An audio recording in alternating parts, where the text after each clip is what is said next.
સુરતના Lalgate police station હદ વિસ્તારમાં સ્ટેટ મોનિટરિંગ સેલ દ્વારા પ્રોહિબિશનનો મોટો દારૂનો જથ્થો પકડી પાડી સપાટો બોલાવ્યો। સુરતના લાલગેટ પોલીસ સ્ટેશન હદમાં વહીવટદાર ચેતનસિંહ અને સેકન્ડ વહીવટદાર પોલીસ કોન્સ્ટેબલ રણકની રહેન નજર ચાલતા પ્રોહિબિશનના દુકાનમાંથી દારૂ વેચનાર 2 લિસ્ટેડ બુટલેગરોને વિજિલન્સે ઝડપ્યા, જ્યારે લાલગેટ પોલીસને સ્ટેટ મોનિટરિંગ સેલે ઊંઘમાં ઝડપી પાડી સ્થાનિક પોલીસ સ્ટેશનમાં સપડાઈ હતી। લાલગેટ પોલીસના વહીવટદારના પાપે પીઆઈનો ભોગ 100% લેવાઈ શકે છે તેવી પોલીસ બેડામાં ચર્ચાઓ થઈ રહી છે। વર્ષોથી લાલગેટ પોલીસ મથકમાં ચીપકી રહેલા અને વહીવટદારના ચેતનસિંહ અને સેકન્ડ વહીવટદાર રણકના કારણે સુરત પોલીસનું નામ ખરાબ થઈ રહ્યું છે। શું પોલીસ કમિશનર શ્રી અનુપમસિંહ ગેહલોત સાહેબ સુરતના લાલગેટ પોલીસ મથકના વહીવટદારના માથે ઉચ્ચ અધિકારી કે રાજનેતાનો હાથ છે તેવી ચર્ચા પણ વધી રહી છે।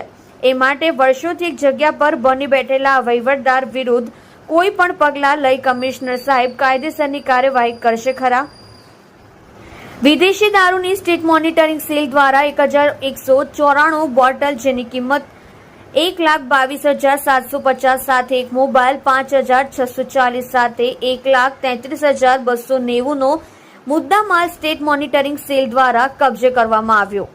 સાથે વહીવટદાર ચેતનસિંહ અને સેકન્ડ વહીવટદાર રણકની ગેરકાયદેસર પરમિશન આપી ગેરકાયદેસર ગોરખ ધંધાની પોલ પણ સ્ટેટ મોનિટરિંગ સેલ દ્વારા રેડ કરી ખુલ્લી પાડી।